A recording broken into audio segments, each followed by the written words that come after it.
네, 안녕하십니까. 저는 디지털 트랜스포메이션 커뮤니티 RPA 마스터의 운영자인 강승원입니다. 영상을 시청해주신 분들께 진심으로 감사드립니다. 오늘도 조직의 디지털 트랜스포메이션을 위해 많은 고민을 하고 계시죠?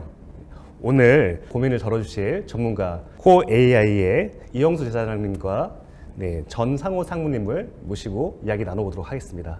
안녕하십니까? 네, 안녕하세요. 안녕하세요. 네. 어제 너무 긴장하신 것 같은데? 네, 말씀해 주셔서 편하게 할 수 있을 것 같습니다. 네. 저희 코어 AI 요즘 이야기 많이 들리고 있는데요. 네네. 코어 AI에 대해서 소개해 줄 수 있으신가요? 이렇게 저희가 이제 저희가 처음 시도하는 그런 형태이긴 한데 이렇게 만나 뵙게 돼서 일단 반갑고요. 그리고 코어 AI라는 회사를 사실 저희가 시작한 지가 2020년도에 저희가 시작을 좀 했습니다. 근데 이제 그동안 여러 가지 매체를 통해서 소개도 하고 그랬었는데 사실 이런 채널을 통해서 이제 소개드리는 거는 거의 처음이고, 근데 코어 AI는 사실은 회사 이름이 이제 처음에는 코리아.i로 돼 있어요. 그래서 네, 사실은 맞습니다. 처음에 고객분들이 보고 이제 한국 회사냐? 네. 근데 한국 회사가 아니고 이 회사가 이제 사실 올랜도에 있는 미국 회사고 생긴 지는 거의 9년째, 그러니까 2014년도에 생겼으니까 꽤 오래된 회사이기도 합니다. 그리고 네. 저희가 한국에 시작한 지는 이제 2020년도에 이제 11월에 저희가 시작을 좀 했고요. 그래서 지금 한 2년 차가 이제 됐죠. 2년 차가 돼서 사실은 그동안 여러 가지 고생과 또 이제 또 여러 가지 또 새로운 성과도 이제 많이 만들어냈고, 그래서 어쨌든 지금도 최선을 다해서 열심히 노력을 하고 있는 회사 중에 하나입니다. 아, 네. 코어 AI, 코리아 생각도 하고 마크가 태국 마크도 있는 것 같아서. 네, 이제 코어 AI가 이게 약간 빨간색과 파란색이 같이 들어가 있어서 네. 그래서 그 마크하고 회사 이름 보면 고객분들이 이거 한국 회사인 줄 알아요. 네. 그래서 저보고 그동안 너무 고생 많이 하더니 드디어 한국 회사를 만들었구나 그랬는데 네. 사실은 미국 회사입니다. 아, 그렇군요. 네. 우리 코어 AI는 다른 플랫폼에 비해서 혹시 특장점이 좀 있을까요? 이거는 저희가 좀 전상무님께서 한번 네. 그 부분은 제가 좀 말씀을 드리면, 첫 번째로는 누구나 쉽게 사용할 수 있는 노코드 기반의 제품이다. 네. 통상적으로 이제 국내에 통용되고 있는 챗봇들 같은 경우는 관리자, 운영자들이 사용할 수 있는 그런 UI를 제공하고 있다라고는 하지만 사실상 그들의 내용을 보면 스크립트 중심이거든요. 네. 그런데 이제 저희 같은 경우는 UI 기반으로 사용자가 클릭을 통해서 설정할 수 있게 돼 있고요. 기본적으로 대화 시나리오 제작이라든가 만들어진 대화 시나리오를 수정하고 편집하고 이런 부분들, 그 다음에 대화를 학습을 시키는, 발화를 학습을 시키는 그런 부분들이 다 UI 기반으로 제공하고 있다라고 볼 수가 있고요. 그 부분이 이제 가장 큰 장점이라고 볼 수 있고요. 그래서 이제 그런 부분들 때문에 저희 국내 고객사들이 저희 제품을 선정하신 이유가 크고요. 두 번째는 저희가 이제 옴니 채널을 제공하고 있다라는 겁니다. 채널. 네, 네. 사실상 이제 다양한 채널들을 제공을 해야 되는데 디지털이든 음성이든 그런 다양한 채널들을 제공하고 있습니다. 네. 말씀해 주신 것을 듣고 코어 AI의 그 플랫폼의 장점에 대해서 잘 알 수 있었습니다. 그리고 요즘에 네. 저희가 시티즌 디벨로퍼 얘기 많이 하잖아요. 네네. 그래서 이제 대부분이 좀 쉽게 음. 쓸 수 있는 그런 툴들이 뭐가 있냐 이제 이런 고민들을 좀 많이 하셔가지고, 네네. 근데 이제 그런 관점에서도 코어 AI가 꽤 유용하게 이제 활용이 될 수 있을 것 같고, 그리고 네. 추후에 또 이제 또 말씀을 저희가 드릴 수 있는 기회가 있겠지만 자연어 처리 기술도 굉장히 또 뛰어납니다, 코어 AI가. 그리고 추가적으로 저희가 이제 요즘에 프론트엔드 오토메이션이라고 말씀을 많이 드려요. 그러니까 백엔드 오퍼레이션도 있긴 하지만 네. RPA 가지고 예전에 백엔드 오퍼레이션 많이 하셨는데 네. 지금 이제 프론트엔드 오퍼레이션 쪽 관련돼 가지고도 이제 이 대화형 AI라고 하는 기술들을 많이 네. 활용하려고 하시는 고객들이 이제 많이 늘고 있습니다. 그래서 네네. 지금 단순 보여지는 건 챗봇처럼 똑같이 보여지기는 하지만 네. 실적으로 저희는 어떤 챗봇의 영역에 이제 플러스로 굉장히 많은 어떤 뒷단에 어플리케이션 연동하는 것들, 또 네. RPA랑 또 연동해서 사람과 어떤 대화를 통해서 이제 어떤 그 업무를 자동화하는 네. 그런 부분들을 제가 특화를 좀 해놓고 있어요. 네, 알겠습니다. 저도 RPA를 하다 보니 챗봇과 RPA 연계한 사례를 많이 좀 보게 되는데요. 말씀 중에서 설명해 주신 것 중에서 대화형 AI에 대해서 많이 말씀해 주셨어요. 이 대화형 AI는 무엇인지 또 챗봇과는 어떤 차이가 있는지 궁금합니다. 예, 통상적으로 이제 챗봇이라고 하면은 이제 룰 기반이라고 보시면 됩니다. 그래서 규칙 기반으로 메뉴 트리 방식으로 UI가 있고 그 UI에서 뭔가를 버튼을 선택하거나 이런 형태로 통상적으로 이루어지기 때문에 정해진 프로세스대로 흘러가는 게 일반적입니다. 그런데 이제 사람의 대화라는 거는 그런 정해진 방식대로만 흘러가는 게 아니라 굉장히 비선형적인 그런 흐름을 가지게 되는데 그런 것들을 처리할 수 있는 게 대화형 AI다. 이렇게 보시면 될 것 같습니다. 그 추가로 말씀을 드리면 저희가 이제 챗봇은 대부분이 메뉴 방식이 버튼 방식으로 이제 이루어지게 되는데 네, 그렇습니다. 대화형 AI 기술 같은 경우는 버튼, 그다음 뭐 키워드, 그다음 자연어 이런 것들을 자유자재로 저희가 상황에 맞게끔 지원할 수 있는 게 좀 있고요. 그리고 챗봇은 거의 대부분 그냥 단순한 질문에 대한 답변된 아주 정의되어 있는 어떤 답변 중심으로 하면 저희가 하게 되는데 그거는 저희가 전체 대화형 AI 기술의 일부 영역이라고 보시면 되고요. 대화형 AI 기술 같은 경우는 저희가 사람이 원하는 어떤 것들을 저희가 좀 정확하게 파악을 하고 그것들을 저희가 트레이닝 해놓은 어떤 컨텐츠에서 끌어다가 답변을 줄 수도 있고 아니면 실제로 이걸 시스템에서 저희가 그것들 쿼리를 던져서 받아서 고객한테 알려줄 수도 있고 굉장히 이제 개인화된 어떤 업무를 저희가 지원해 줄 수 있는 하나의 툴이라고 그냥 보시면 될 것 같아요. 네네. 아, 네.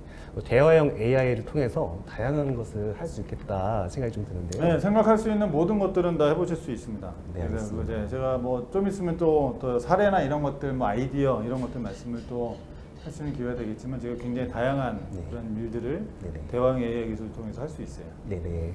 네, 설명해 주셔서 감사합니다. 네, 그 코어 AI가 글로벌로 업력이 굉장히 긴데요. 네, 글로벌에서 잘 사용하고 계신 성공 사례가 있으시면은 공유를 좀 부탁드릴 수 있을까요? 아, 네, 뭐 저희 코어 AI를 사용하시는 고객들은 글로벌하게 뭐 은행권, 뭐 또 다른 보험, 그다음에 헬스케어 다양한 업종에서 이제 다양한 유즈 케이스를 가지고 활용하고 있는데요. 대표적으로 이제 저희 가장 큰 고객 중에 한 군데가 이제 시티은행이 있습니다. 그래서 시티은행 같은 경우는 이제 통상적으로 은행 업무라고 하면은 뭐 우리가 흔히 얘기하는 계좌이체, 계좌조회, 뭐 지점 찾기 등등 여러 가지 업무들이 있고 그다음에 이제 두 번째로는 신용카드에 관련된 업무들이 있을 텐데요. 현재 저희 시티은행에서는 그 두 가지 업무를 전부 다 활용을 하고 있고 실제로 이제 시티은행에서 저희 제품을 확대를 본격적으로 하기 시작한 거는 이제 코로나 이후라고 봐주시면 될 것 같아요. 코로나 때 이제 굉장히 많은 고객 인터랙션들이 몰려 들어왔었는데 거기에 대해서 이제 해결을 하기 위해서 본격적으로 챗봇과 음성봇이 도입이 이루어졌습니다. 그래서 이제 그런 것들을 통해서 기본적으로 대고객 서비스들이 이루어지고 특히 이제 신용카드 같은 경우도 뭐 우리가 흔히 가장 많이 하는 뭐 신용카드 사용 내역 조회라든가 또는 뭐 카드 분실 신고라든가 아니면 우리 뭐 제휴카드라는 것들이 있잖아요. 뭐 우리나라 한국 같은 경우도 무슨 하이마트 카드다, 홈플러스 카드다, 뭐 이런 것들이 있는데 그런 제휴사별로 제공하는 서비스들에 대해서 사실은 이제 기존에 제대로 응대하는 게 어려운 부분들이 있었는데 그런 부분들을 굉장히 쉽고 원활하게 24시간 지원을 해드리고 있습니다.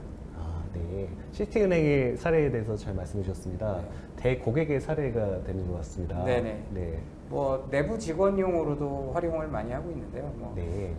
대표적으로는 이제 뭐 저희 고객사 중에 AB 인베브라는 고객사가 있어요. AB 인베브라고 하면 좀 생소하실 수도 있는데 AB 인베브는 대략적으로 한 25개 맥주 브랜드를 가지고 있어요. 대표적으로 뭐 버드와이저라든가 스텔라 같은 브랜드가 있고요. 한국에 있는 오비 맥주도 이 AB 인베브가 대주주입니다. 그래서 그 회사 같은 경우는 대고객 서비스와 그 다음에 내부 직원용 서비스 모두에 활용을 하고 있습니다. 그래서 이제 대고객 서비스라고 하면 그 회사의 고객들은 맥주 이제 주류 도매상과 소매상들이 되는데 그 주류 도매상과 소매상에서 들어오는 문의에 대한 처리들도 하고 있고 그다음에 내부 직원용으로는 HR 업무라든가 그다음에 IT 관련 문의들을 저희 봇이 직접 응대를 해드리고 있는 상황입니다. 아, 그렇군요. 국내에서도 2020년부터 우리 코어 AI가 지사가 설립이 되고 많은 고객들과 만나고 있는 것으로 알고 있는데요. 네, 근데 국내 고객 사례도 궁금합니다. 네, 국내 고객 사례는 사실 저희가 이제 이거를 그 이름을 오픈을 해도 되는 건지 잘 모르겠지만 일단 뭐 나중에 문제가 될 걸 고려를 하면 제가 대형 이커머스 아, 네. 고객이 하나 있는데 뭐 여러 가지가 그 제가 같이 프로젝트를 좀 하고 계시긴 하지만 아까 이제 전 사모님께서 잠깐 말씀 주셨던 내용들 중에 이제 좀 의미 있다라고 보는 것들은 제가 B2E라고 표현을 해요. 그러니까 직원 경험, Employee Experience라고 표현을 하는 영역에 저희가 지금 국내 대형 이커머스 회사랑 지금 하고 있고 네. 거기에 지금 IT 업무를 지원하는 IT 어시스트를 제가 프로젝트를 시작을 해서 지금 고라이브를 지난주에 시작을 했습니다. 그리고 이제 그 이유는 저희가 HR 관련된 HR 어시스트 해서 이제 HR 업무를 이제 인사팀에서 하는 게 아니라 네네. 이제 그것들이 이제 IT 업무나 HR 업무들이 이제 사람이 하는 것보다 이제 실제 저희가 버추얼 어시스턴트라고 하는 코어 AI 기술들을 활용을 해서 네네. 제가 지금 수행을 하게끔 돼 있고 근데 HR 업무, IT 업무 이런 것들이 또 이제 구매 업무랑도 다 연결이 돼 있어서 이제 이런 세 가지의 어떤 영역들을 국내에서 이제 직원 경험의 혁신을 한번 해보겠다라고 하셔서 국내 이제 대형 이커머스 회사랑 지금 프로젝트를 좀 하고 있는 중이고요. 그리고 한 가지 좀 의미 있다라고 보는 것들은 이제 사실 저희가 코어 AI가 이제 독자적으로 어떤 쓰는 그런 모델이라기보다는 기존의 고객사가 슬랙이라는 걸 쓰고 계세요. 메신저. 네. 그게 이제 슬랙이 될 수도 있고 네이버 메신저가 될 수도 있고 뭐가 됐든지 간에 팀즈도 마찬가지고 그 메신저를 그대로 쓰시면서 네. 그러니까 직원의 어떤 그 인터랙션하는 툴은 그대로 두면서 그 뒤에 이제 코어 AI가 들어갑니다. 그리고 네. 뒷단의 어플리케이션들이 이제 연동이 좀 자연스럽게 되고 있고 네. 지금 사실 이 대형 이커머스 업체는 이제 워크데이나 네. 그다음에 또 이제 그 서비스나우 이 두 가지 툴하고 제가 연결을 제가 하는 그런 프로젝트를 좀 진행을 하고 있어요. 네, 그래서 알겠습니다. 실질적으로 기존의 그런 어떤 대형 사스 플랫폼이나 기존의 어떤 레가시 플랫폼 쓰시는 고객분들이 네네. 어떤 이런 메신저 기능들을 통해서 조금 업무를 직원의 경험들을 이제 혁신 한번 해보고 싶다라고 하시면 그런 관점에서 이것들을 한번 검토를 해보시면 네네. 되게 의미가 있다고 생각을 합니다. 네. 설명해 주신 걸 들어보니 네. 정말 친숙한 네이버 그리고 슬랙 그리고 팀즈 같은 네, 사내에서 많이 사용하는 메신저를 그대로 사용할 수 있다는 게 참 장점인 것 같습니다. 네, 그리고 사실 저희가 최근에 이제 올해 가트너에서 그 슈퍼앱이라고 하는 컨셉을 얘기를 했어요. 네. 근데 제가 이제 이거는 제 자의적으로 해석을 한 건데 슈퍼앱이 여러 가지가 있을 수 있지만 그 앱을 통해서 굉장히 다양한 어플리케이션들을 접속을 하고 연결할 수 있는 어떤 그런 구조들이 앞으로 나오지 않을까라는 게 이제 가트너에서 바라보시는 것 같고 제가 봤을 때는 그 슈퍼앱이라고 하는 관점에서 대화형 AI라고 하는 게 굉장히 중요한 역할을 할 것이다. 네. 왜냐하면 대화형 AI라는 기술들을 통해서 사람하고 어떤 대화를 하는 것도 물론 저희가 처리를 하게 되지만 그 뒷단에 굉장히 다양한 어플리케이션들 예를 들면 CRM이든 ERP든 그 다음에 기타 여러 가지 ITSM 솔루션들 굉장히 다양한 솔루션들을 굉장히 유연하게 연결할 수 있는 하나의 중요한 이 역할들을 할 수 있기 때문에 네네. 이게 2023년도에 CIO 분들이나 CDO 분들 그리고 심지어 CFO, CHRO 분들이 도대체 올해는 경기가 완전히 바닥이라고 하는데 과연 이 상황에서 우리가 뭘 해야 될까 그런 고민을 한다라고 하시면 이 대화형 AI라는 기술을 정말 진지하게 한번 고민해 보실 수 있는 굉장히 좋은 기회가 되지 않을까 싶습니다. 아, 네. 굉장히 설명 잘 주셨고요. 저부터도 당장 좀 써보고 싶다는 마음이 좀 써보시면 들었습니다. 돼요. 네. 5천 세션까지는 무료로 다 쓸 수 있습니다. 네, 5천 세션이고 그 세션의 시간도 굉장히 15분 긴 것으로 알고 있습니다. 15분 정도가 네. 이제 5천 세션. 그러니까 이제 네네. 기본적으로 개인이 본인이 나만의 어떤 버추얼 어시스턴트를 만들고 싶다라고 하시면 그냥 회원 가입하셔서 만드시면 돼요. 네. 그러니까 이제 내가 예를 들면 그 이사님한테 뭔가를 누군가 궁금하시는 것들이 뭐 예를 들면 커뮤니티를 포럼 운영을 하시는데 포럼에 운영에 관련된 다양한 질문들이 있다. 그럼 그거조차도 하나의 리스트 업을 하셔가지고 그걸 가지고 그냥 보수를 되게 쉽게 만드실 수도 있어요. 네, 정말 그렇습니다. 질문들이 굉장히 다양하고요. 저희 RPA 마스터 커뮤니티 같은 경우는 토요일마다 이제 스터디 행사를 진행하고 있는데 이 스터디 행사를 진행하게 되면은 회사에 서류 같은 것들, 확인증 같은 걸 끊어가시면 도움이 되시고 비용 같은 것도 받을 수 있다 해요. 그런 지위가 들어온다든지 그런 것들을 이제 코어 AI를 통해서 리스트업을 한 다음에 그런 것들을 잘 정리해서 답변들을 이제 대화형 AI로 구현할 수 있겠다라는 아이디어가 최근에 사실은 메타버스 네네. 관련된 얘기를 제가 좀 들었는데 네네. 그 모 대학교에서 메타버스를 가지고 메타 캠퍼스를 구축을 하셨대요. 네. 근데 이제 그 메타버스 내에서 굉장히 다양한 질문들이 들어오는데 그 질문들을 분석을 해보면 네. 동일한 질문이 너무 많은 거예요. 네. 근데 이걸 다 사람한테 하니까 사람이 하루에도 이제 100개씩 이렇게 똑같은 질문들을 받다 보니 이제 그런 것들이 너무 힘들다. 그래서 이제 그런 부분들을 이런 대화형 AI를 통해서 이제 그런 질문을 이제 답할 수 있는 그런 것들을 한번 해보자. 네네. 라고 해가지고 지금 심지어 이제 대화형 AI라고 하는 시장 이 기술이 네. 사실 안 가는 데가 사실 없습니다. 생각만 해보면 네. 웬만한 데는 다 저희가 그런 그 어떻게 보면 좀 반복적인 그런 일들을 여태까지는 RPA로 처리를 했지만 네. 정말 사람이 실생활에서 당하는 여러 가지 반복적인 어떤 커뮤니케이션에 대한 것들, 네. 타스크에 대한 거 말고 네. 커뮤니케이션에 대한 것들은 이 대화형 AI 기술을 통하면 굉장히 쉽게 해보실 수 있는 그런 그 기술이라고 생각을 해요. 네. 그 챗봇을 접근할 때 질문들이 유형화가 되고 대부분의 하는 질문들이 이럴 것이다라고 생각을 해서 챗봇을 설계를 해보지만은 이게 진행하다 보면은 그 원하는 답변이 나오지가 않고 하다 보니까 실패들이 많이 나오는데 네. 이 대화형 AI를 사용하면 그런 부분들까지 다 커버할 수 있겠다라는 생각도 좀 들었습니다. 그럼 혹시 뭐 다른 뜻이 네, 뭐 아까 말씀 주신 것처럼 이제 사람 같은 경우는 네. 뭐 계좌 이체를 한다고 가정을 했을 때도 30만 원 계좌 이체할게 그래놓고도 아니다 20만 원만 할게 뭐 이런 경우도 있고 계좌 이체를 요청을 해놓고 갑자기 계좌 잔액을 확인하고 싶어라고 하는 경우도 있고 그러면 이제 그 대화 안에서 다양한 중단에 대한 처리라든가 뭐 이런 것들이 이루어져야 되거든요. 네네.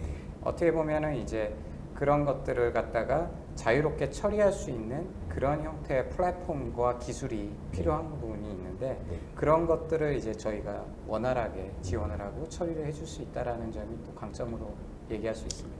첨언을 드리면 이제 좀 말씀하신 것처럼 챗봇이 사실 망했어요. 네, 알겠습니다. 얘기 듣기로는 제가 저희가 코아이가 제일 힘들었던 게 만날 때마다 우리 챗봇 다 해봤는데 안 돼.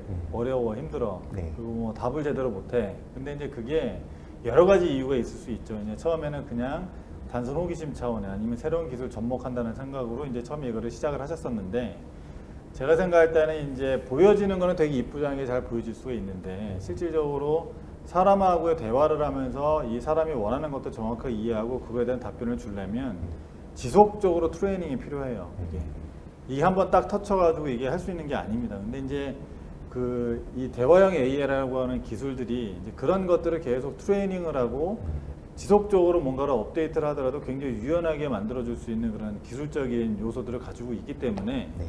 그런 것들이 기존에 챗봇을 하셨던 분들이 좀 한 번 더 생각을 해보시면 굉장히 새로운 어떤 기술의 영역들 그리고 새로운 사업들을 만들어 가질 수 있는 그런 기회들이 있다고 보고요. 그리고 저희 고객 중에 한 군데가 지금 대형 제약회사 우리나라에 뭐 1, 2위를 다투는 제약회사가 국내 솔루션을 가지고 챗봇을 만드셨다가 그거 그냥 접고 저희 거로 오셨어요. 근데 그 이유가 뭐냐면 환경은 계속 바뀌고 대화 내용이 계속 바뀌는데 그거를 챗봇 기술만 가지고 하려다 보니 이거 할 때마다 시간도 너무 많이 걸리고 실제로 이거 할 때마다 그 기업한테 뭔가를 연결해야 되는 일이 벌어져서 네. 그래서 이제 대화형 AI 기술들이라고 해서 한번 찾아봤는데 이거 굉장히 유연하게 이제 실제 현업에 계신 분들이 본인이 업로드하고 싶은 거 또 변화시키고 싶은 거 업데이트하고 싶은 거 자유자재로 하실 수 있는 영역들이 되다 보니까 네. 이쪽으로 넘어오신 거거든요. 그래서 제가 한 가지 이제 여기 유튜브 이제 시청하시고 계신 분들한테 말씀드리고 싶은 거는 챗봇에 대한 컨셉이 별로 좋지는 않습니다, 우리나라는. 그래서 근데 이 챗봇이라고 하는 기술을 이제 지금 굉장히 많은 자연어 처리 기술들 많이 올라왔거든요. 그래서 챗봇이라고 하는 그 기술들을 그 단어에 대한 어떤 여러 가지 이제 부정적인 어떤 생각만 하지 마시고 조금 더 그리고 다른 관점으로 이제 챗봇이 좀 진화된 버전은 뭐가 있을까라고 한 번쯤은 다시 한번 보시면 네. 굉장히 새로운 어떤 일들을 해보실 수 있는 그런 기회가 나오지 않을까. 네. 그리고 사실 저희가 최근에 그 미디어를 떠들썩하게 했던 그 기술이 있어요. 챗 GTP라고 하는 맞습니다. 이렇게 이제 GTP. 저도 한번 해봤어요. 네. 제가 이제 야 세상 사는 게 너무 어렵다 그랬더니 그거에 대해서 굉장히 다양한 좋은 얘기들을 해요. 그래서 네. 제가 이게 앞으로 또 엄청난 또 혁신이 이루어지겠구나 라는 생각을 또 한편으로는 제가 하고 있고 네.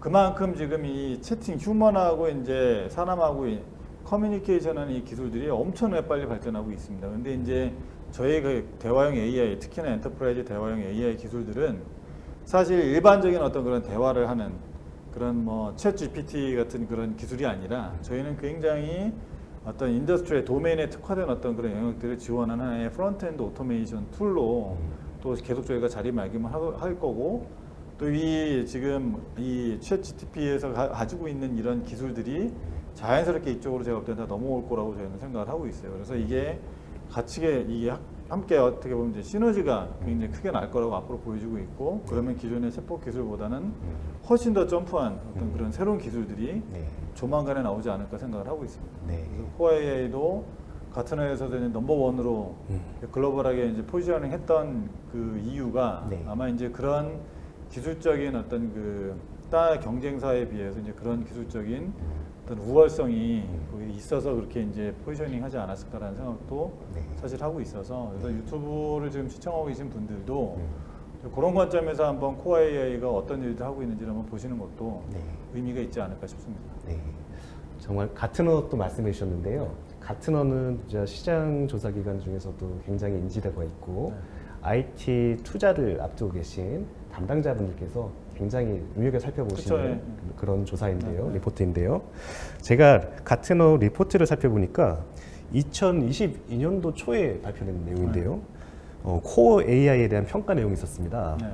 개발자나 비데이터 과학자도 코드가 없이도 사용할 수 있는 광범위한 기능 세트를 보유하고 있고, 네, 이것을 통해 가지고 기업의 사업부 안에서도 솔루션을 보다 쉽게 운용할 수 있다라고 굉장히 극찬을 하고 있더라고요. 네네네. 네, 그러면은 우리 코어 AI는 대화형 AI이면서 또 노코드로 구현을 할 수 있는 것인가요? 네네. 가장 궁금한 것은 우리가 네, 학습에 대한 얘기를 해주셨는데, 이런 학습을 또 누구나 정말 도메인 지식이 가깝다 보니 현업 담당자들이 많이 사용하게 되실 텐데, 그런 것들을 할 수 있는 정도의 네, 노코딩으로 제공이 되고 있는지 그런 것이 궁금합니다. 네, 기본적으로 뭐 저희가 얘기를 할 때 뭐 explainable AI 뭐 이런 부분에 대해서도 얘기를 하고 있는데요. 네. 기본적으로 저희가 저희 플랫폼 안에서 대시보드를 제공하고 있어요. 네. 그래서 그 대시보드 안에서 예를 들어 그냥 제가 이커머스라고 예를 들겠습니다. 그러면 오늘 반품 관련 문의가 몇 건이 들어왔고, 환불과 관련된 게 몇 건이 들어왔고, 뭐 교환에 대한 게 몇 건이 들어왔고, 이런 것들에 대해서 이제 수치적으로 다 보여줄 수가 있게 돼 있고요. 그 중에서 답변이 정상적으로 이루어져서 답변이 완료된 부분, 그 다음에 미완료된 부분, 답변이 제대로 안 된 부분이겠죠. 네. 이제 그런 부분이 몇 건이나 있는지 이런 것들을 다 볼 수가 있게 돼 있고요. 네. 그래서 이제 답변이 제대로 안 돼 있는 부분들에 대해서는 거기에서 바로 저희가 드릴 다운을 해서 들어가서 볼 수가 있게 돼 있어요. 그러면 그 안에서 얘가 뭐 때문에 답변을 못했구나, 어떤 부분이 학습이 안 돼서 그렇구나 라는 거를 확인을 하고, 저희가 제공하는 UI 안에서 사용자가 직접 그 대체 발활들을 입력을 해서 학습을 시켜주면은, 트레이닝을 시켜주게 되면은 바로 그것들이 반영이 돼서 다음번에 동일한 그 질문이 들어왔을 때는 답변이 나갈 수 있도록 그렇게 지원을 하고 있습니다. 그 첨언을 해드리면, 네. 제가 이제 전에 엔지니어도 아닌데 제가 이제 그 핸즈온 트레이닝을 할 수 있어요. 그래서 제가 한 2번 해봤거든요. 그러니까 네. 제가 직접 제 관점으로, 그러니까 제 수준에서, 그러니까 예를 들면 이제 하나씩 따라하면서 한번 따라해 보세요. 그래서 제가 한 4시간 정도 제가 일반 HR 인사 담당자분들을 모시고 네. 앉혀다 놓고, 그분들이 인사 업무에 주로 쓰는 그 주요 단어들하고 주요 예를 들면 업무들을 쭉 이제 엑셀로 정리를 한번 하셔서 네. 그걸 가져오셔라. 네. 그래서 같이 만들어 봅시다. 그래서 4시간 동안 그걸 했어요. 그런데 사실 생각보다 이렇게 어렵지는 않아요. 그리고 실적으로 본인이 이걸 테스팅을 하면서 네. 뭘 하실 수 있냐면, 자기가 한번 스스로 이거를 트레이닝을 누르면 진짜 트레이닝이라고 이렇게 표시가 돼요. 그럼 되게 신기하거든요. 이게 AI가 너무 엄청난 기술도 아니고, 네. 내가 우리가 예를 들면 휴가라고 신청 단어를 쓰는데 일반 사람들이 휴가라고 쓸 때도 있고 아니면 쉬고 싶다라고 쓸 수도 있고 다양하잖아요. 그러니까 이게 처음에는 휴가로 해서 자기가 어떤 봇을 만들었는데 휴가를 딱 쳤는데 뭐 답이 잘 안 나온다. 그럼 자기가 대체 질문도 또 한번 넣어서 또 트레이닝 돌려보고.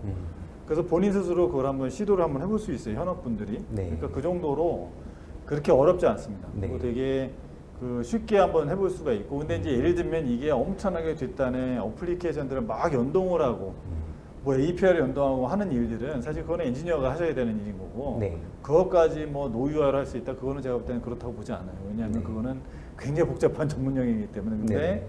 실제로 나만의 어떤 업무를 좀 편안하게 처리할 수 있는 어떤 그런 일들을 해보고 싶다. 네. 그럼 제가 볼 때는 충분히 그걸 해보실 수가 있어요.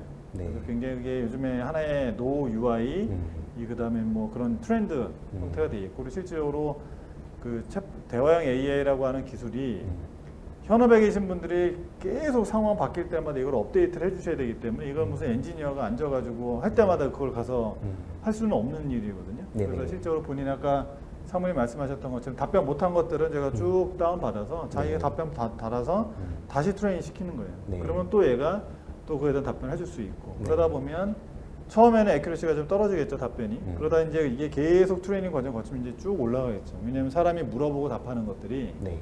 거의 80% 이상은 거의 대동소이할 거거든요. 그럼 이제 처음에는 그걸 우리가 다 예상 못하지만 네. 어느 정도 시간이 지나고 현업에 계신 분들이 이걸 계속 트레이닝 하다 보면 네네. 그 다음부터는 굉장히 애큐러시가 높은 그런 답변들이 나오겠죠. 네. 이제 그런 것들을 과연 할 수 있는 플랫폼의 기술들이 있냐 없냐가 이제 그게 챗봇과 대화형 AI의 하나의 가장 큰 네. 또 차이점들 중에 하나가 되지 않을까 싶습니다. 네. 첨언해 주신 말씀에 또 집중을 하게 됐는데요. 네. HR 관점에 대해서 말씀해 주셨는데 요즘 그 HR적인 고민으로 신입사원들이 들어왔을 때 네. 혹은 경력직 사원들이 들어왔을 때 이분들이 최초에 잘 적응할 수 있도록 돕는 것에 굉장히 관심이 많으시더라고요. 그럴 때 어떤 질문들을 하는지 그런 것들도 잘 파악을 하면 좋을 것 같다는 생각도 들었고 또 이런 생각도 들었습니다. 굉장히 좀 질문하기가 부끄럽거나 내가 너무 많이 다른 동료한테 질문 많이 하는 게 아닐까라고 생각이 드는데 이 대화형 AI를 통해서 질문을 하고 그리고 오늘은 답변 못 받았지만 내일 다시 물어봤을 때 네. 답을 받을 수 있는 이런 구도가 생각이 나서 굉장히 잘 사용할 수 있거든요. 제가 이거는 조금 제가 좀 더 첨언을 해드리면 예, 그 예. HR 쪽이 사실 저희도 굉장히 관심이 많은 영역입니다. 사실 HR 업무가 HR 오퍼레이션이라고 하는 것들이 보면 그 담당하시는 분들이 되게 반복적인 일들이 굉장히 많으시대요. 네. 똑같은 질문을 똑같이 계속 한대요. 그리고 새로 들어오신 분들도 사실 뭐부터 시작해야 될지 모르는 사람들한테 앉혀다 놓고 일일이 가르칠 수도 없는 일이고. 네. 그래서 저희가 코어 AI 같은 경우는 이제 HR 어시스트라고 하는 걸 따로 만들어 놨어요. 그래서 한 50여 가지의 대화를 미리 여기에다 설정을 해놨어요. 네. 직원 온보딩부터 시작해서 직원이 새로 들어오면 너 예를 들면 개인 정보에 대한 것도 우리가 다 받아야 되고 어떤 노트북이나 게 필요한지도 저희가 또 확인도 해야 되고 네. 그 이 사람 또 사본도 따야 되고 네. 굉장히 다양한 일들이 굉장히 분산되어 있는 시스템에서 끌어가지고 뭔가 해야 되거든요. 근데 이제 이런 부분들을 네. 이제는 저희가 이제 HR 어시스트라고 하는 영역을 통해서 저희가 이제 지원을 저희가 하려고 하고 네. 있고요. 아까 말씀드린 대형 이커머스 기업이 그걸 가지고 지금 프로젝트를 제가 진행을 하고 있고요. 네네. 그리고 실제로 말씀하신 것처럼 이제 물어보기가 좀 사람한테 물어보기 어려워. 예를 들면 퇴사에 관련된 거 물어보기 어렵거든요. 인사부에다가 전화해가지고 퇴사 절차 어떻게 돼요라고 물어보거나 맞습니다. 왜냐하면 내가 딴 데 취업이 되지도 않은데 그걸 물어보기도 뭐하고 네. 그런 것들에 대한 것들. 그러니까 정말 사람하고 통해서 뭔가 얻기 어려운 그런 것들조차도 이제 얘를 통해서 할 수 있고 최근에 저희가 기업들 중에 한 군데랑 이제 지금 내년 1월 중순부터나 보시게 될 텐데 이제 연말정산도 저희 걸 가지고 같이 구축을 하셨어요. 그 뒷단에 OCR하고도 연결하고 연말정산 관련된 어떤 시스템하고도 연결하고 또 국세청에서 뭐 다운받는 거 다 연결을 좀 하셔가지고 네. 신문기사에 보시면 아시겠지만 3번 클릭으로 연말정산 끝내겠다. 그렇게 해가지고 이제 그 봇을 만드셨는데 그 봇이 이제 코어 AI 기준으로 또 만드셨습니다. 그래서 네. 말씀 주시기로는 뒤에 굉장히 복잡한 어플리케이션들을 코어 AI를 통해서 다 연결을 좀 해놨고 네. 이게 이제 연말정산이 국내 HR 프로세스 중에 제일 복잡하대요. 네. 근데 이걸 해봤으니 이제는 휴가 관리, 그다음에 뭐 급여 관리 이런 것들도 다 이 봇을 통해서 처리하게끔 하겠다. 네. 그래서 이제 저희가 얘기하는 노 UI, UI가 따로 할 필요 없이 이걸 통해서 이제 다 하시라고. 네. 그리고 그게 이제 일종의 슈퍼앱이라고 하는 네. 컨셉으로까지 진화가 되죠. 그래서 네. 실제 HR이라고 하는 걸 통해서 저희도 굉장히 다양한 어떤 기회를 보고 있고 네네. HR 업무가 사실 기업 내에서 굉장히 중요한 업무임에도 불구하고 디지털이 많이 아직까지도 그리고 적용이 안 된 게 사실이기는 합니다. 네. 그런데 이제 그런 HR 업무조차도 이런 대화형 얘기 기술로 통하면 굉장히 다양한 어떤 사업의 기회들을 이제 볼 수 있다라는 게 저희가 볼 수 있는 거고. 네. 혹시 추가로 하실 거예요? 네, 뭐 말씀하실 부분은 다 주셨는데 HR 같은 경우 저희가 어떻게 보면 지사장님 말씀하신 것처럼 저희가 채용 단계에서부터 퇴사 단계까지 모든 프로세스를 저희가 만들어 놨고요. 네. 그래서 한 40여 가지 이상의 그런 업무 플로우들이 저희 안에 다 녹아들어 있고 단순히 이제 대화 시나리오만 그렇게 만들어 놓은 게 아니라 네. 거기에 필요한 발화들도 다 학습이 돼 있어요. 예를 들면 네. 휴가에 관련된 그 의도가 있는데 휴가에 관련된 문의가 네. 대체 발화가 몇 개 정도 될 것 같습니까? 굉장히 많을 것 같은데요. 네, 굉장히 많을 것 같죠. 네. 저희가 기본적으로 휴가에 대한 것만 해도 저희 HR 어시스트 안에서 700에서 800개 정도의 발화가 미리 학습이 돼 있어요. 굉장히 많은데요. 네. 그 얘긴즉슨 뭐냐면 예를 들어 어떤 사람은 휴가 신청하고 싶어라고 얘기를 하겠지만 어떤 사람은 나 몸이 아파서 오늘 회사 못 나가. 뭐 또는 오늘 할머니가 돌아가셔서 못 나가. 뭐 이런 식으로 얘기할 수도 있거든요. 네. 그런 것들을 다 알아듣고 예를 들어 할머니가 돌아가셔서 못 나가라고 하면 경조사 휴가를 신청하셔야 되겠군요. 그리고 경조사 휴가 처리를 진행을 해드리는 거죠. 네. 그리고 경조사 휴가에 관련된 회사의 어떤 지원 정책이라든가 그 다음에 회사에서 이런 상황에서 휴가를 며칠 쓸 수 있는지까지 가이드를 해주는 네. 이런 것들을 전반적으로 지원을 할 수 있게 돼 있습니다. 네.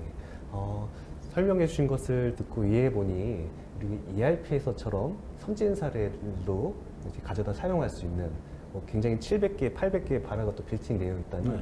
굉장히 좀 빠르게 고라이브 할 수 있을 것 같고 잘 사용할 수 있겠다 그게 생각합니다. 코어 AI가 그 네네. 글로벌 리더로 선정된 이유가 네. 거기에 보면 엔터프라이즈 컨버세이션 AI 마켓이라고 돼 있어요. 네. 근데 그 이유 중에 하나가 그 코어 AI가 그런 형태로 계속 패키징을 하고 있어요. 그게 지금 말씀드린 IT 그 HR 어시스트, 네. 또 IT 어시스트, 그리고 또 프로큐어먼트 어시스트, 또 뱅크 어시스트, 트래블 어시스트 그래서 그런 형태의 대화들을 계속 저희가 만들어서 템플릿화를 하고 있어요. 네. 그래서 이제 그거를 이제 고객들이 가져다가 본인 회사에 맞게끔 또 커스터마이징 하시게 되면 아무래도 이제 프로젝트 공수가 많이 이제 줄겠죠. 네. 그리고 실질적으로 고객도 그냥 제로 베이스에서 뭔가 시작하시는 것보다는 훨씬 더 쉽게 빠르게 이제 타임 투 마켓이라고 관점에서 보면 네. 굉장히 쉽게 뭔가를 하실 수 있는. 그래서 아까 그 로코드, 노코드라고 하는 컨셉과도 이게 연결돼 있는 건데 네. 사실 그런 템플릿들이 준비가 돼 있지 않으면 아마 로코드, 노코드라도 그냥 100조 화면에도 놓고서 하세요라고 하면 사실은 쉽지 않은 얘기거든요. 맞습니다. 네, 그래서 이제 그런 것들도 다 한꺼번에 지원 체계가 좀 돼 있어야 네. 이제 되지 않을까 이런 네네. 생각들 하는 거죠. 회사마다 프로세스가 크게 다르지 않을 것 같다는 생각이 들면서 말씀해 주셨던 미리 사전 빌트인된 것들을 활용하면은 금방 좀 활용할 수 있겠다는 생각이 또 드네요. 그리고 사실 좀 전에 말씀하신 것처럼 ERP 우리나라 대부분의 ERP 업체는 S사 거 쓰잖아요. 네, 맞습니다. 그리고 이 대부분의 CRM 업체 CRM도 요즘에 S사 걸 쓰고 네. 그리고 S가 되게 많네요. 저기 다른 S지요? 저기 ITSM도 다 또 다른 S 거를 쓰고 네네. HR 쪽은 이제 W 회사를 쓰고. 네. 근데 이제 이런 SaaS 플랫폼들에 대해서는 웬만하면 코어AI가 다 커넥터가 있어요. 아, 네. 그래서 실제로 다 저희가 웬만한 것들은 다 연결이 가능하고 그리고 RP 것도 보시면 기존에 쓰시는 웬만한 A사, U사, B사 이 회사의 어떤 RPA들도 저희가 다 기본적으로 다 지원이 다 됩니다. 그래서 RPA하고도 연동해서 굉장히 유연하게 쓰실 수 있고 네. 실적으로 어떤 어플, SaaS 어플리케이션에 심지어 레가시 어플리케이션도 API만 있으면 API 통해서 그냥 뚫어서 얘하고 연동을 하실 수가 있어요. 그래서 그것 때문에 저희가 이제 앞단에 이제 프론트 오피스 오토메이션, 백오피스 오토메이션이니까 프론트 오피스 오토메이션이라고도 네. 이 대화형 AI를 또 표현하는 이유가 그것 때문입니다. 아, 네. 좋은 설명 감사드립니다. 굉장히 잘 활용할 수 있을 것 같다는 생각이 들었고요. 빨리 한번 체험을 해봐야겠다는 생각도 들었습니다. 네. 저희 굉장히 노코딩이고 현업들도 본인의 업무를 네, 금방 이제 잘 사용할 수 있을 것 같다는 생각이 들었는데요. IT 관점에 대해서도 좀 궁금합니다. IT 이제 도입을 하게 되면은 엔지니어 분들, 기업의 내부 엔지니어 분들이 이제 담당을 하셔야 될 텐데요. 이분들은 어느 정도의 지식이 준비되어야 되는지가 좀 궁금합니다. 뭐 AI에 대한 이해를 다 해야 되는지 아니면은 NLP, 머신러닝의 한 분야죠. 이런 부분에 대해서도 미리 스터디가 되어 있어야 되는지 이런 것이 궁금합니다. 상무님. 뭐 사실은 깊이 있는 이해가 있으시면 당연히 더 좋죠. 그러면 사실은 운영을 더 보다 효과적으로 할 수가 있으니까 좋겠지만은 사실은 이제 저희 제품 자체가 앞서 말씀드린 것처럼 대부분의 기능들이 다 UI 기반으로 제공하고 있어요. 네. 그래서 머신러닝에 대해서 이제 저희가 디폴트로 제공하는 그런 모델들을 사용하시면 되는데 만약에 이제 머신러닝이나 AI에 대해서 보다 깊이 있는 이해를 가지고 있는 고객이라고 하신다면은 그런 경우에는 저희가 제공하는 별도의 또 머신러닝 모델들이 있거든요. 네. 그런 부분들을 활용하실 수도 있어요. 그게 무슨 얘기냐면 특정 업종에 특화된 그런 모델들이 또 있거든요. 네. 그런데 이제 일반적으로는 그런 난리지가 없으면 그런 모델들을 활용하는 게 쉽지는 않지만 그런 거에 대한 깊이 있는 난리지가 있으신 고객이라고 한다면 그런 것들도 선택적으로 추가를 해서 쓰실 수도 있게 돼 있거든요. 네네. 저희 같은 경우 이제 저희 플랫폼 상에서 그 실리콘밸리나 학계에서 검증된 그런 모델들이 나오게 되면 저희 플랫폼에 지속적으로 계속 뭔가 그 모델들이 업데이트가 이루어지게 돼 있어요. 네. 그래서 어떻게 보면 가장 최신의 검증된 머신러닝 모델들, 딥러닝 모델을 사용하실 수 있다라고 보시면 됩니다. 네. 근데 뭐 실제로 거기에 대한 난리지가 없으시다고 하더라도 기본적으로 UI에서 클릭 또는 값을 조정하는 튜닝, 뭐 파인 튜너를 할 수 있는 그런 기능들을 가지고 충분히 운영을 하실 수 있습니다. 아, 네. 그럼 뭐 첨언을 좀 드리면 저희가 사실 그 대화형 AI 기술 조금 더 확대를 해서 활용하고 싶다. 그러시면 또 RPA하고도 연동을 하셔야 되고 또 기존의 어플리케이션의 API들도 또 확인해서 또 연동을 하셔야 되고 이제 이런 과정들이 있다 보니까 그런 과정에는 사실은 IT 담당자 분들이 필요하시죠. 네. 근데 이제 저희가 좀 전에 말씀드린 것처럼 정말 중요한 거는 사람과 대화를 하는 거잖아요. 네. 그러면 사람과 어떤 특정 업무에 대해서 대화를 해야 되는 상황이다 보니 네. 사실 IT 담당자분들이 이제 그런 연계에 관련된 부분들, 그다음에 새로운 어떤 머신러닝 관련된 어떤 기술들이다 여기에 이제 계속 탑재해가지고 돌리는 것도 있긴 하지만 플러스 알파로 제일 저희가 이제 관심이 많은 영역들은 현업의 그 도메인 날리지들 그리고 실제로 어떤 대화들이 오가고 이런 것들이 이제 계속적으로 업데이트가 돼야 되고 하는 일들이 또 있어요. 그래서 네네. 사실은 이제 그 두 가지가 어떻게 보면 굉장히 같이 이게 지원이 돼야지 되는 그런 상황이 아닐까라는 생각이 사실 들고 네네. IT 담당자만 사실 저희가 이거를 이게 뭐 대화형 AI라고 해서 IT 담당자께서 이거를 다 하시겠다라고 하시면 제가 볼 때는 쉽지 않습니다. 왜냐하면 이게 어떤 단어, 사람의 언어에 대한 일들을 하셔야 되는 일이기 때문에 그래서 저희 현업에 대한 어떤 그 현업 담당자의 굉장히 많은 기여도가 필요한 게 이제 사실 이 프로젝트가 그 지향을 하는 바예요. 네. 네, 설명해 주셔서 감사드립니다. 전 상무님께 조금 더 질문 드려보겠습니다. 네.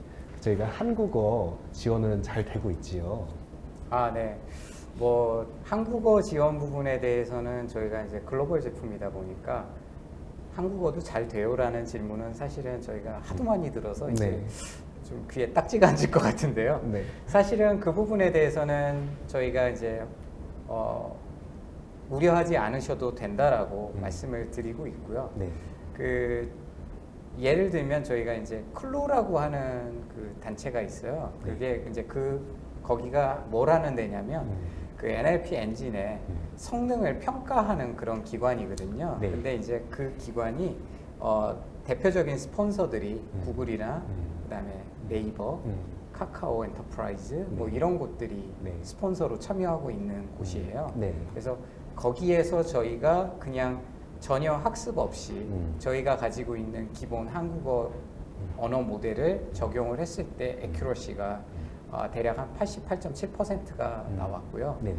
그 다음에 이제 저희가 실제로 고객사에 뭔가 제품을 딜리버리 할 때는 고객사의 도메인 텀들을 가지고 저희가 학습을 추가로 시키잖아요. 네. 그렇게 했을 때는 저희가 통상적으로 90% 이상의 에큐러시를 확보를 하고 나옵니다. 네네. 뭐 아까 이제 저희 지사장님이 그 이커머스 회사에서 저희가 프로젝트를 최근에 하나 IT 업무하고 네. 고라이브 들어간 거를 말씀을 주셨었는데 네. 거기에서도 저희가 고라이브 전 단계에서 테스트를 했었는데 네네. 그때도 에큐러시가 93에서 94% 사이 정도가 나왔었거든요. 네네. 사실은 이제 그 정도 에큐러시를 확보했을 때 저희가 고라이브를 해도 됩니다라고 고객들한테 보장을 드리고 네. 서비스를 하고 있기 때문에 네네. 그 부분에 대해서는 우려를 안 하셔도 좋을 것 같습니다. 네. 그 첨언을 드리면 요즘에 이제 한국어뿐만이 아니라 우리나라 기업들이 원래 글로벌 네. 비즈니스 많이 하셔가지고 맞습니다. 제가 멀티 랭귀지에 대한 요건들이 굉장히 많아요. 네. 그래서 이제 저희 같은 경우는 전 세계 거의 100개국 이상의 언어를 100개 언어 이상을 저희가 지원하고 있는데 네이티브로 보면 거의 25개 이상의 언어가 이제 탑재가 되어 있으니까 실제 관심이 웬만하게 아는 그런 언어들은 네. 다 지원이 된다고 보시면 돼요. 그래서 네. 저희가 보수로 한국말로 얘기하다가 갑자기 영어로 질문하면 얘가 네. 아 영어로 질문하시는군요. 그래서 영어로 답을 해요. 네. 그리고 굉장히 자연스럽게 이제 그런 그 외국어에 대한 지원들이 좀 되기 때문에 네네. 그래서 그게 이제 사실 국내에 있는 그 기업들 중에 글로벌 오퍼레이션 하는 고객들이 이제 어떻게 보면 한번 검토를 해보시면 되게 도움이 될 만한 그런 기술들이고 네. 또 다른 하나는 국내에 들어있는 해외 그 국적자의 분들 그러니까 영어를 쓰시거나 프랑스어를 쓰시거나 심지어 아랍어를 쓰시는 분들까지도 뭔가 지원해야 되는 그런 사업을 하신다라고 네. 하시면 이제 이런 멀티랭귀지 할 수 있는 그 기술이 굉장히 또 중요한 포인트 중에 하나입니다. 네. 그래서 지금은 뭐 한국어가 잘 지원이 되냐 안 되냐라고 하는 그런 질문들은 이제는 그렇게 많이 있지는 않으세요. 왜냐하면 이제 본인들이 생각하실 때도 이제 한국어는 기본적으로 지원이 될 거라고 이제 판단을 하시니까 그리고 네네네. 사실 한국어를 지원하냐 안 하냐의 그런 질문보다는 이제 요즘에는 이제 어떤 질문을 하시냐면 그 도메인에 특화된 어떤 그런 어떤 딕셔너리가 있을 거 아니에요? 그 업계에서 쓰는 단어들. 네네. 이제 그런 것들이 사실 더 관심이 좀 많은 경우가 있습니다. 왜냐하면 예를 들면 파이프라인이라고 하더라도 어떤 데는 파이프라인이 진짜 파이프라인이지만 어떤 데 영업대표한테 가서 파이프라인은 그건 영어 기회거든요. 네. 하나의 단어도 굉장히 다양한 의미들이 있습니다. 그래서 이제 그런 도메인에 대한 컨셉들이 정확하게 이해가 되어지고 트레이닝이 될 거냐라고 하는 것들이 사실은 좀 더 관심을 갖는 그런 영역들이 되지 않을까 싶어요. 네네. 그래서 한국은 이제 다 기본적으로 된다라고 보시면 돼요. 네, 알겠습니다. 아, 네.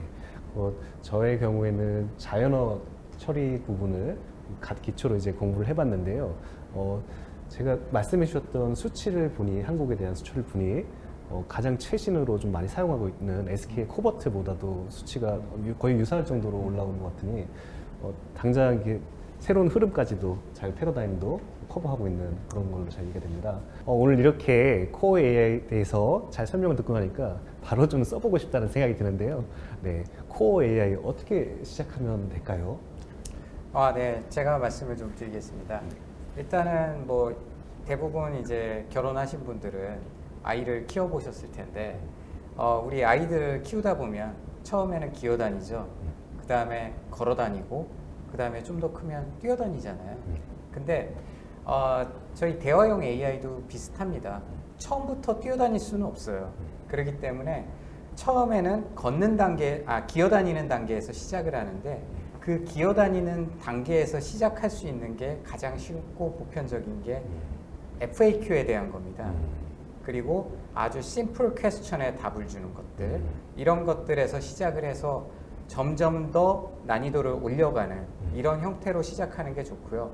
그 다음에 이제 고객분들께서 이제 궁금하신 사항은 그러면 유즈 케이스를 어디에서 시작하는 게 좋을까요? 라는 거를 아마 궁금하실 거예요.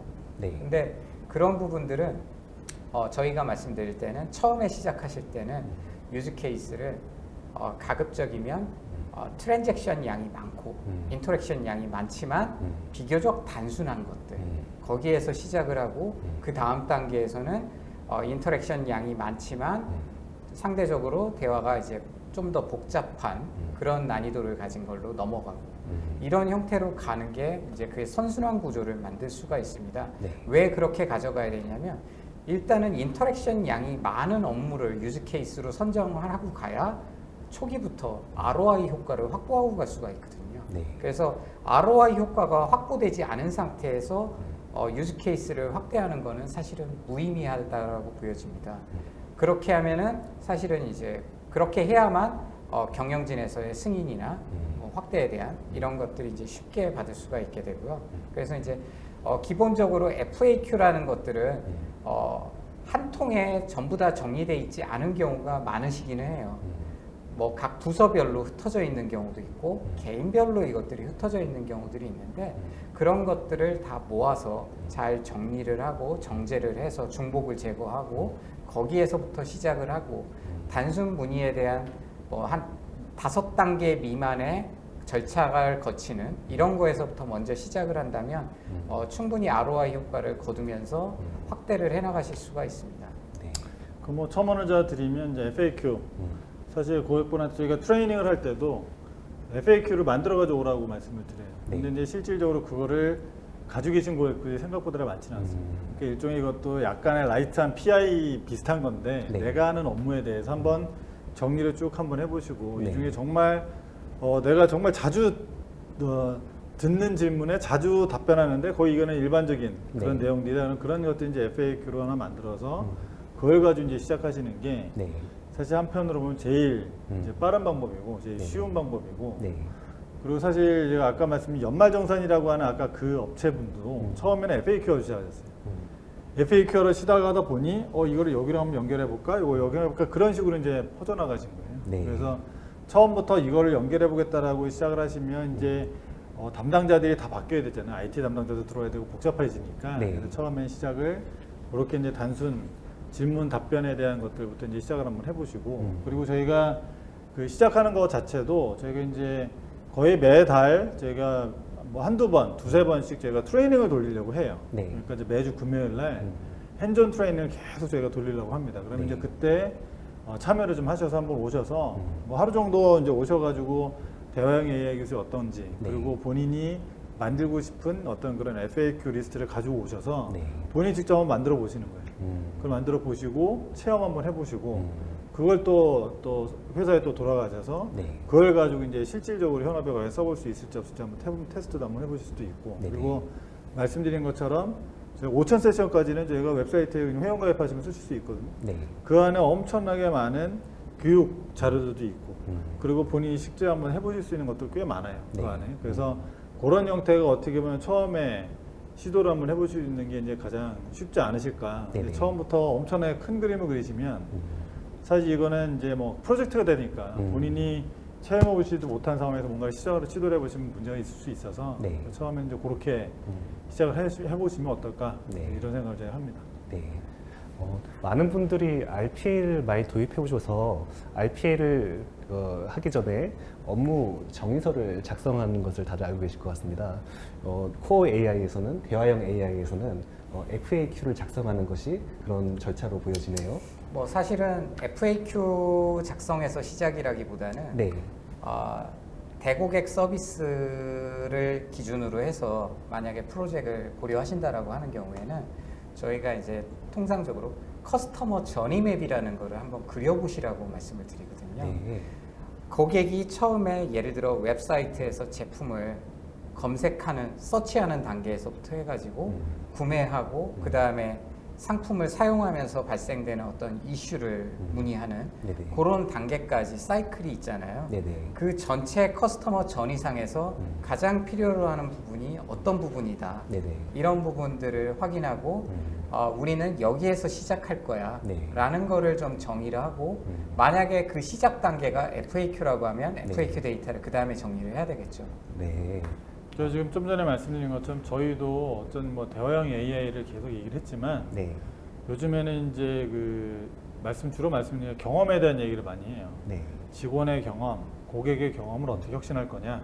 그 혁신의 방법이 되게 다양하지만 어쨌든 좀 전에 말씀드린 것처럼 이게 커스터머 저니 맵, 그다음에 뭐 직원 인플로이 저니 맵이라는 것들을 한번 쭉 훑어보는 거예요. 그래서 회사와 고객, 회사와 직원이 어떤 형태의 커뮤니케이션들을 하고 있는지 그런 것들을 저희가 한번 쭉 훑어보고 그 중에 어떤 기술들은 대화형 AI로 풀어낼 수도 있고 네.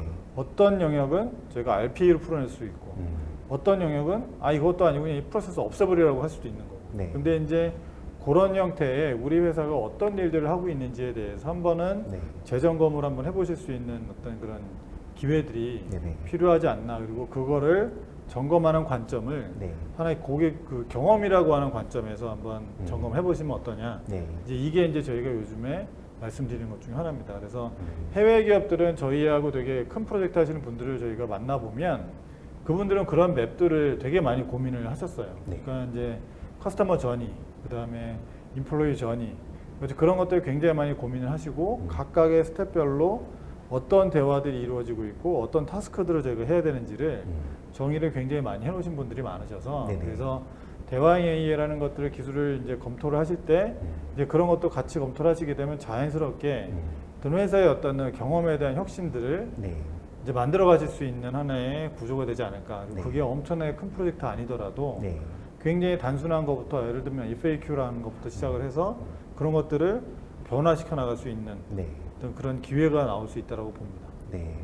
두 분 말씀을 듣고 나니 역시 코어 AI가 굉장히 오랜 업력으로 많은 경험을 가지고 있다 보니 자체의 툴킷을 가지고 계시고 그리고 고객 여정 맵 그리고 초기에 시작하실 때는 작게 시작하시는 것 그런 것들 FAQ를 준비하실 것 이런 것들을 잘 말씀해 주셨습니다. 네. 목적이 정확하게 있어야 네. 되니까 그래서 그 뭐 다른 프로젝트도 마찬가지잖아요. 네네. 그런데 제가 좀 전에 이제 생각난 거는 어차피 RPA에 이제 RPA 커뮤니티에 계신 분들이 또 많이 들으실 테니까 사실 지금 저기 RPA랑 또 챗봇하고 연결하는 프로젝트를 시범적으로 해보신 분들이 꽤 많아요. 네. 근데 이제 그게 조금 진화가 돼서 이제 RPA 플러스 이제 챗봇에는 이제 이런 대화형 AI를 같이 엮어서 네. RPA 플러스 대화형 AI 플러스 기타 다른 여러 가지 뭐 OCR 기술들이라든가 아니면 진짜 SaaS 플랫폼들한테 엮는 것들 네. 이런 프로젝트들을 좀 많이 시도를 하시거든요. 네. 그러니까 이제 그런 관점에서 실제 저희도 로컬 RPA 업체들하고도 저희가 협업을 네. 시작을 했습니다. 네네. 왜냐하면 그 RPA 로컬 RPA 업체도 실질적으로 지금 그런 기술들이 영역들이 필요하다고 이제 판단을 좀 하셔가지고 네. 그래서 예를 들면 RPA에 지금 구동하는 방식 자체가 스케줄 아니면 이메일로 트리거링하는 그런 포인트였다라고 하면 실질적으로 코어 AI 같은 이런 기술들을 통해서 이제 온디맨드로 계속 구동시킬 수도 있고 사실 요즘에 어텐디드 보시냐 언어텐디드 보시냐 이런 얘기들이 굉장히 많은데 네. 저는 개인적으로는 코어 AI라고 하는 기술이 물론 저희가 어텐디드 보시라고 표현하지는 않지만 기본적으로 굳이 어텐디드 보시라고 하지 않더라도 어쨌든 휴먼하고 계속 인터랙션 하면서 얘가 뒤에 그런 RPA랑 연동하고 API랑 연동하면 얘 자체가 일종의 하나의 어텐디드 본 역할을 할 수 있는 거거든요. 네. 그래서 그리고 고객분들이 생각하실 때 우리는 어텐디드 보스로 가야 돼. 이런 고민하시는 게 아니라 기존에 어차피 RPA를 다 만들어 놓으셨으니까 이 네. 봇들을 어떻게 하면 좀 더 활용도를 극대화할 것이냐. 네. 그리고 이 봇들하고 이 RPA 봇들과 그다음에 기존의 어플리케이션들하고 이걸 어떻게 유기적으로 잘 연결할 수 있냐라는 그런 관점에서 네. 이런 대화형 기술들을 보시면 일종의 지금 시티즌 디벨로퍼라고 하는 관점들, 그다음에 어텐디드 봇이라고 하는 관점들을 굉장히 아우를 수 있는 하나의 기술이 되지 않을까 생각이 들어요. 그래서 네. RPA에 지금 많이 하셨던 분들이 오히려 이런 기술들을 좀 관심을 좀 많이 가져주시면 네. 지금보다는 훨씬 더 많은 프로젝트들을 네. 좀 해보실 수 있지 않을까 네. 이 생각을 저는 합니다. 네. 네, 뭐 제가 첨언을 좀 RPA 인티그레이션 관련해서 말씀을 드리면 실제로 저희 국내 그 건자재 회사 고객사 같은 경우도 한 3가지 정도 유즈 케이스를 RPA하고 인티그레이션해서 하고 있거든요. 네. RPA 같은 경우 우리가 늘 얘기하는 것들이 뭐 사실 엔드-투-엔드 오토메이션이라는 부분을 많이 얘기를 하고 있는데 사실은 엔드-투-엔드 오토메이션을 하기 위해서는 중간중간에 사람이 개입이 필요한 네. 그런 것들이 있잖아요. 네. 근데 이제 그 회사 같은 경우도 적용한 유즈 케이스 중에 보면 뭐 세금 계산서 발행이라든가 네. 그다음에 원가 배부라든가 네. 뭐 이런 업무들을 처리하고 있는데 예를 들면 뭐 세금 계산서도 그렇죠. 네. 정해진 날짜에 딱딱딱딱 발행할 수 있으면 좋겠지만 네. 사실은 영업사원한테 확인을 또 해야 되는 상태가 있잖아요. 네네. 특이한 케이스들이 있기 때문에 맞습니다. 그렇기 때문에 사실은 뒷단에서 백엔드에 있는 RPA가 자기가 자의적으로 알아서 하는 거는 어렵거든요. 그렇기 때문에 이제 저희 봇에서 세금 계산서 발행을 위해서 필요한 정보들을 사람이 넣어주고 그거를 트리거를 해주면 네. 뒷단에서 RPA가 자동으로 데이터를 받아가지고 어플리케이션 처리하고 계산서 발행하는 이런 것까지 완료가 되게 되는 네. 이런 것들을 하고 있습니다. 아, 네. RPA 관점에 대해서도 설명을 잘 해주셨는데요. 개인적으로 생각이 드는 것은 2019년도에 제가 RPA 프로젝트를 하면서 메신저와 연계해달라는 요구사항을 받았습니다. 챗봇도 아니었고 메신저였는데요. 그렇게 하기 위해서는 엔드 유저의 사용자 관점에서 굉장히 많은 공수가 들어갔습니다. 그러니까 EFC 관점으로 계속 하다 보니 이 기능 추가하고 이 기능 추가하다 보니 이게 RPA 프로젝트인지 아니면 SI 프로젝트인지 어려울 정도로 굉장히 힘들었는데요. 그때 코어 AI를 만났으면은 얼마나 좋았을까라는 생각이 그렇죠. 듭니다. 지금 그런 요구가 되게 많으시고요. 네. 그러니까 실질적으로 코어 AI를 활용하시려고 하는 게 뭐 자연어 처리, 뭐 대화형 AI 이런 얘기도 하시지만 한편으로는 그 인테그레이션이라는 관점에서 코어 AI를 고민하시는 분들이 굉장히 많으세요. 네. 그러니까 이제 뒷단에 다양한 어플리케이션을 연동을 해서 뭔가 직원이나 고객들한테 하나의 뷰로, 예를 들면 그게 메신저가 될 수도 있죠. 그러니까 네. 아까 말씀하신 것처럼 팀스든 아니면 구글 메신저든 아니면 뭐가 됐든 간에 왓츠앱이 될 수도 있고 네. 팀스가 저희 슬랙도 됐어. 그 메신저는 어쨌든 이 사람하고 계속 커뮤니케이션 할 수 있게끔 툴이잖아요. 네. 이걸 변화 없이 그냥 이 뒤에만 연결을 해서 뒷단에 여러 가지 다양한 어플리케이션 인티그레이션 할 수 있는 요건들이 네. 예전보다 굉장히 많이 올라오고 있어요. 네. 근데 이제 이것들이 인티그레이션 할 때 각각을 뭔가를 이 메신저하고 연동을 하느라고 계속 뭔가 개발하시는 게 아니라 네. 이제 이런 대화형 AI 기술들 플랫폼을 활용을 해서 거기다 이제 꽂아놓고 네. 네. 쓰실 수 있게끔만 만들어 놓으면 네. 굉장히 기존에 그 고민하셨던 내용들이 굉장히 줄어들죠. 네. 지금 저희가 그 국내 대형 그 전자업체도 NERP 새로 하셨는데 거기다가 이거를 버추얼 어시스턴트를 붙이시겠다고 다 이거를 스크립트를 짜고 계시다는 거예요. 네. 근데 그게 굉장히 쉽지 않은 일이거든요. 공수도 많이 들고 돈도 네네. 많이 들고. 네. 그래서 이제 그런 부분들을 저희가 그런 중간에 그런 역할들을 저희가 하겠습니다. 그래서 네. 지금 제안을 좀 드리고 있는 상황이고. 네. 그래서 그런 관점에서도 한번 이걸 보시면 네. 의미 있는 그런 기술이라고 봅니다. 네, 통합 관점에서 유튜브에도 시연 영상이 굉장히 많이 나와 있어요. 이제 우리 코어 AI도 워크플로우 기반으로 API 연계, 말씀해줬던 커넥터들, 준비된 것들을 이용해서 잘 조합할 수 있어서 네, 활용을 한번 다 같이 좀 살펴보셨으면 좋겠습니다. 오늘 경험에 대한 이야기를 굉장히 많이 들었습니다. 한 가지 생각난 것은 입사하고 나서 이런 규칙 같은 것들, 네, 취업 규칙, 어떤 것들은 하지 말아야 된다, 휴가는 어떻게 신청해야 된다, 그리고 경비는 어떤 기준에 따라서 해야 된다라는 것을 통보받아가지고 네, 수직적으로 내려받아서 내가 그걸 확인하고 그 절차들을 내가 잘못 읽지 않았는지, 그리고 담당자한테 물어보면은 그 나와 있는데 그걸 왜 또 물어보시냐고 귀찮아하는 반응을 겪기도 하고요. 그리고 했을 때 잘못 올렸을 때는 혼도 납니다. 네, 굉장히 미안해지는 상황도 있었고요. 이런 식으로 수직적인 조직 관계에 있던 내용이 이제 코어 AI와 대화형 AI를 통해서 수평적으로 내가 찾아서 가는 것이 아니라 필요한 것을 내가 요청했을 때 바로 받아볼 수 있는 정말 그 고객들의 직원들의 경험을 굉장히 높일 수 있는 그런 좋은 네, 대화형 AI 솔루션이라는 생각이 들었습니다. 네.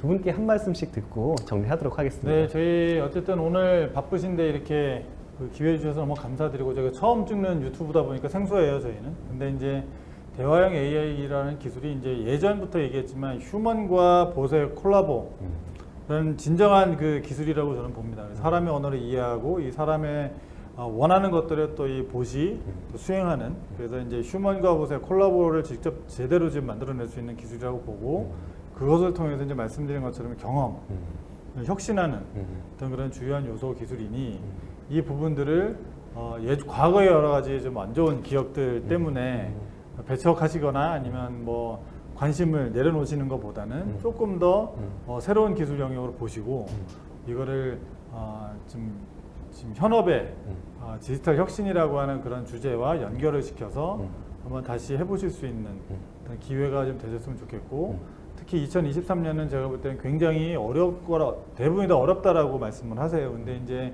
실질적으로 이제 IT나 이런 DX에 관련된 기술들은 경제가 좋던 경제가 어렵던 간에 항상 기업에 굉장히 다양한 어떤 그 생산성에 대한 부분들, 그 다음에 비용에 대한 부분들에 대한 혜택들을 드릴 수 있기 때문에 아마도 제가 생각할 때는 굉장히 중요한 투자의 우선순위로서 역할을 자리매김할 거라고 봅니다. 그리고 제가 지난 2년 동안 굉장히 많은 고민도 했고 2년 동안 굉장히 많은 고생도 했고 그래서 어쨌든 저희가 그동안 경험했던 것들을 또 저희한테 또 같이 문의를 또 주시면 같이 공유할 수 있는 어떤 기회들이 많을 테니 필요하시면 언제든지 저희한테 연락을 주시면 제가 최선을 다해서 또 지원을 또 하겠습니다. 시청해주셔서 감사합니다. 감사합니다. 네, 저도 뭐 마지막으로 좀 말씀을 드리고 싶은 부분은 다시 또 경험에 대한 얘기를 좀 더 드리고 싶은데요. 저희 코어 AI에서 정의하고 있는 경험이라는 거는 고객 경험, 그 다음에 직원 경험, 검색 경험, 상담사 경험 뭐 이 정도로 나눠 놓고 있습니다. 물론 이제 각각의 이해 주체들은 다 다르죠. 근데 이제 그 주체는 다르지만 제가 볼 때는 응답에 대한 속도, 적시성 이게 굉장히 중요하다라고 보고 있습니다. 경험 측면에서 봤을 때.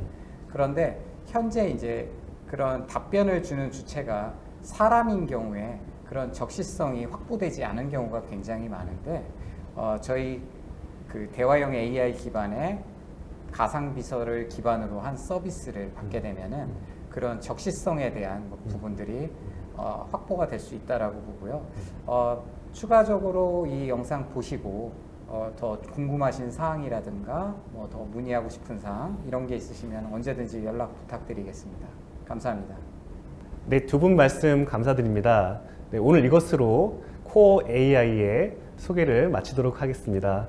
바로 체험해보고 싶으신 분들은 유튜브 하단에 더보기란을 클릭하시면 링크를 제공해 드리겠습니다. 이 링크를 통해서 혹은 코어 AI를 검색하셔서 좀 더 정보를 찾아볼 수 있습니다. 코어 AI는 네이버 블로그 그리고 홈페이지 운영하고 있으니 유튜브 채널도 있습니다. 다양한 정보 얻어가시기 바랍니다. 감사합니다. 두 분께도 감사드립니다. 네, 감사합니다. 고맙습니다. 고생하셨습니다. 고맙습니다. 네.